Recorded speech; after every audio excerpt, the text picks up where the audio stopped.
Cet été, la Fondation Bor Musée des Arts d'Extrême-Orient vous propose une série autour de l'émail. Alors, qu'est-ce que l'émail? Eh bien, pour répondre à cette question, voici 3 objets issus des collections du musée. L'émail, c'est du verre qui est mené à son point de fusion, fondu, de manière à adhérer une surface, laquelle peut être en céramique ou en métal. L'ingrédient de base est donc la silice que l'on trouve dans le sable fin ou dans le silex. Et beaucoup d'ingrédients peuvent être ajoutés à cette base de manière à la rendre plus transparente, plus opaque ou bien à la colorer.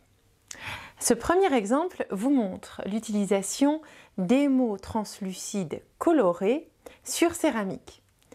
C'est une technique qui apparaît en Chine à la fin du XIIe siècle et au début du XIIIe siècle dans un ensemble de fours de Chine du Nord que l'on appelle les fours de Zhezhou. Viennent ensuite les émaux cloisonnés. Comme son nom l'indique, cette technique consiste à créer de fines cloisons dans lesquelles s'insèrent des émaux de différentes couleurs. Cette technique apparaît en Chine à l'époque des Yuan. Enfin, un dernier exemple plus tardif d'une technique qui apparaît au tournant du XVIIIe siècle, ce sont les émaux peints sur cuivre, que l'on appelle souvent les émaux de Canton. La surface est ici entièrement couverte d'un émail opaque et qui permet une extrême variété de nuances dans les couleurs.